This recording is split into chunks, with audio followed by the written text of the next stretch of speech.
কেমন লাগে না? পাগল পাগল। হে, কী অবস্থা সবাই, কেমন আছেন? Welcome to another video. তো এই রাস্তাটা একটু শান্ত, তোমার ভালো লাগে আমার এটাকে। কারণ হলো গিয়ে একটু কম গাড়ি আসা যাওয়া করে, যার কারণে প্রায় সময় যখন হাতে সময় থাকে তখন আসলে এখান দিয়ে আমি আসা যাওয়া করি। কারণ আসা যাওয়া করতে আমার এখান দিয়ে ভালো লাগে, হাইট আসা যাওয়া যায়, তারপর ডাইরেক্টলি বাইপাস দিয়ে যাওয়া যায়।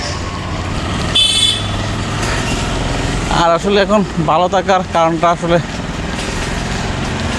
যায় না, আসলে ভালো থাকা যায় না। কারণ যে অবস্থায় গরম পড়ছে সারাদিন, আর বিশেষ করে যারা একটু বেশি কামে তাদের অবস্থা খারাপ। এই যে গেলাম অফিস থেকে বাসায় থেকে তাড়াহুড়া করে আবার আসলাম আপনার অফিসে, এখন আবার যাচ্ছি বাসায়। যদি এখন বাতাসটা লাগতেছে, বাট আসলে প্রচুর পরিমাণে হর্ন লাগছে।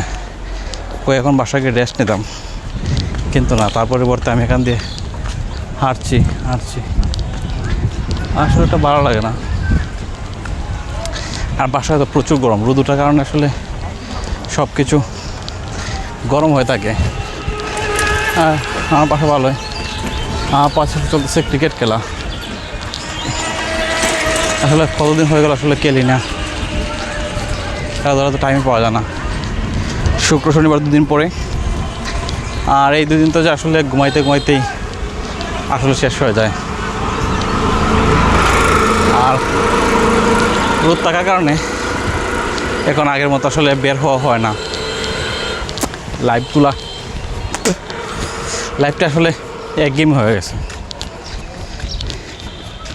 আসলে এ থেকে আসলে উত্তরণের কোনো পথ আসলে নাই, এভাবেই তো কাটাতে হবে। কারণ মায়ার সংসার, এই মায়ের সংসার কি আসলে কাটানো যায়? কাটানো যায় না। তো আর কী করা, এই মায়ের সংসার নিয়ে থাকতে হবে। আমার পিছনে যে গাছটা আছে, গাছটা অনেক সুন্দর ফুল ফোটে। এটা সবসময় দেখি আমি যতদিন ততদিন এখানে মানে সুন্দর করে ফুটে থাকে ফুল। আর আজকে কয়েকটা গাড়ি এখানে আসছে, কারণ হলো গিয়ে পরীক্ষা থাকাতে বৃন্দাবন কলেজে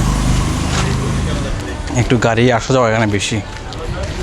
তো আমিও গাড়িতে উঠে যাব, আর বেশি সময় নেই। কারণ হলো গিয়ে অলরেডি আমি বাইপাস আইসা পড়ছি। আর চুলগুলো লম্বা হয়ে গেছে, আসলে এই চুলগুলা কাটা লাগবো, প্রচুর লম্বা। ভাবছিলাম মে মাসে পারাবো না, মে শেষে, কিন্তু আসলে গরমও লাগে বেশি চুলের কারণে।